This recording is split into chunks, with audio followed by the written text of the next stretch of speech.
Hello, this is our security update, which we often look at issues concerning security in the continent with me, Hamza Daabjeerin. This episode, we shall look at President Bihi blaming Somalia's Puntland state of intending to create tribal border. Somalia reiterates its call for ceasefire in Sudan. ATMIS reaffirms to support Somalia security agencies to intensify security. UN posts alive Burundi for peace talks on conflict in Democratic Republic of Congo.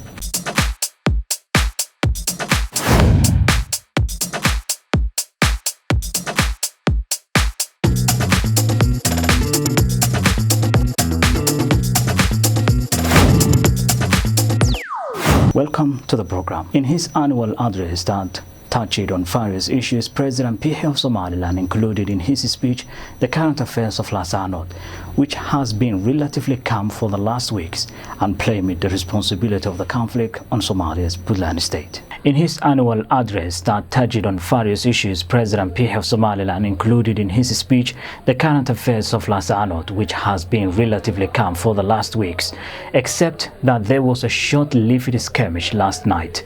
He blamed the volatile situation in Laascaanood on Somalia's Puntland state of allegedly aiming to create a tribal border between Somaliland and Somalia, while citing the recent regional president's statement declaring his army will be part of the fight if needed. Bihi expressed optimism the conflict will end through dialogue and peaceful talks, reiterated his administration's commitment to welcome whoever intends to make peace in Laascaanood, including the traditional elders came from Mogadishu. There have been several attempts to mediate between the warring sides, but still no progress towards peaceful agreement has been made, as hundreds of people died and thousands fled from their homes since the war started. In a meeting between Somali President Hassan Sheikh Mohamud and Sudanese Special Envoy Abdallah Al-Haj Ali in Mogadishu, Villa Somalia revealed the duo discussed the ongoing crisis in Sudan. In a meeting between Somalia President Hassan Sheikh Mohamud and Sudanese Special Envoy Abdallah Al-Haj Ali in Mogadishu, Villa Somalia revealed the duo discussed the ongoing crisis in Sudan. President Hassan Sheikh, who conveyed his condolence and solidarity, has emphasized Somalia's support for the people of Sudan and reiterated his call for ceasefire in Sudan as rival parties still fight over the control of the country.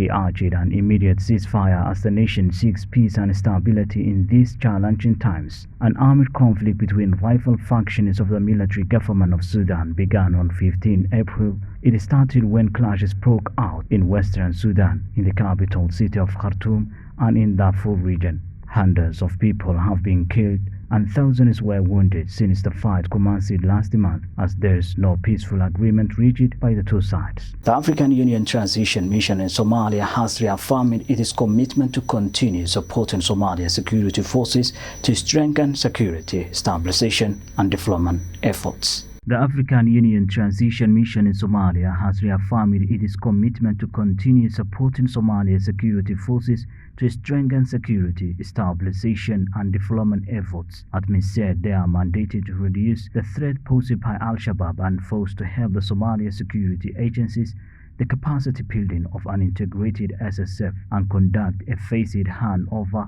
of security responsibilities to Somalia. ATMIS Acting Force Commander Marius accentuated ATMIS commitment to delivering on its mandate and authorization from both the United Nations Security Council and the African Union Peace and Security Council. In line with ATMIS mandate and in compliance with the Somali Transition Plan, ATMIS is required to conduct a Somali Security Force-led tactical jointly operation as a roadmap to finally hand over security responsibilities to the Somali security forces. He said ATMIS will continue to support targeted joint operations led by Somali security forces until it eventually hands over security responsibilities to the SSF by the December 2024 deadline. ATMIS said the AU mission provided the Somali security agencies with air support, which included both attack and utility helicopters to the joint operations in the southern and central regions. The United Nations Secretary General has again called for calm in the Democratic Republic of Congo as fighting continues in the country. The UN post said this upon his arrival in Burundi to hold talks with its president, but we'll be back after the short break. Making documentaries is one of the most creative craft and challenging endeavors you can be involved in. It is an effective strategy to inform, persuade, educate, defend the perspective, and shed light on various issues, policies, and activities. At CBA TV, documentary production is our forte. We capture every TikTok detail of events in highest resolution to tell the story you care about, from politics to human hunger, research-based content, educative and informative. We also help you project your story in a dynamic perspective that attracts the world views of the target audience, as there is no better or more powerful way to place the organization's values and achievements than to make an excellent documentary film. No doubt, our strength lies in these ventures, and we pride in many award-winning documentaries which have been earning accolades across Africa and beyond. Let's tell your story. Welcome back again. The United Nations Secretary General has again called for calm in the Democratic Republic of Congo as fighting continues in the country. The UN post said this upon his arrival in Burundi to hold talks with its president. UN Secretary General Antonio Guterres has arrived in Burundi for talks with its president about the raging conflict in the neighboring Democratic Republic of Congo.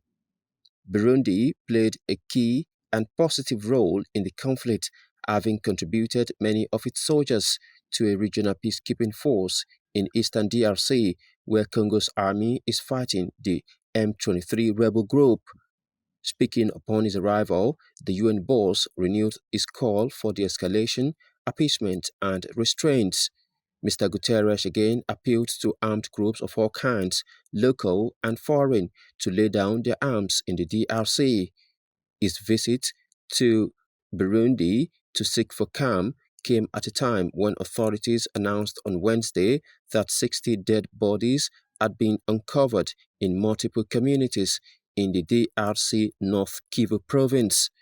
The Eastern Democratic Republic of Congo has been facing a resource-driven conflict due to the availability of rare minerals that are in demand across the world. The abundance of the resources has encouraged many rebel groups to form and try to seize the mines from the government. The conflict in the country has killed scores of people and forced millions to flee to other countries in search of safety.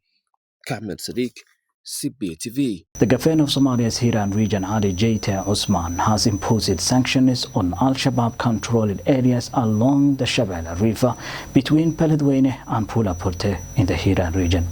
The governor of Somalia's Hiran region, Ali Jayte Osman, has imposed sanctions on Al-Shabaab-controlled areas along the Shabelle River between Beledweyne and Pulaporte in the Hiran region. Ali Jayte instructed that no vehicle is allowed to leave Beledweyne or Pulaporte carrying food or fuel to the areas along the Shabelle River. He warned that government forces would confiscate any vehicle that violated the directive. Reports say there is Al-Shabaab presence along the Shabelle River, including Poro, approximately 44 kilometers from Beledweyne, and allegedly threatens the local residents. However, the governor has been imposing new directives and sanctions against Al-Shabaab since the war between government forces alongside local militia and Al-Shabaab fighters started a few months back.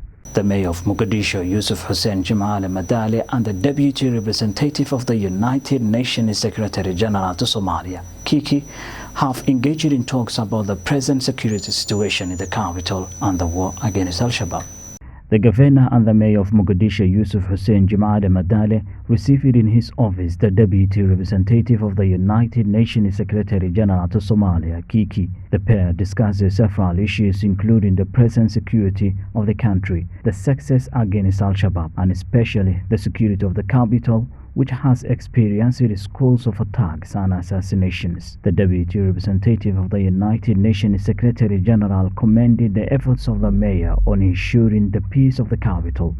They also discussed the issues of the refugees in Mogadishu who came to the capital seeking safety, food, water and shelter. A heavy fighting between the federal government forces of Somalia alongside local militia and Al-Shabaab fighters reportedly occurred on the outskirts of Beledweyne, the administrative city of Somalia's Hiran region. A heavy fighting between the federal government forces of Somalia alongside local militia and Al-Shabaab fighters reportedly occurred on the outskirts of Beledweyne, the administrative city of Somalia's Hiran region.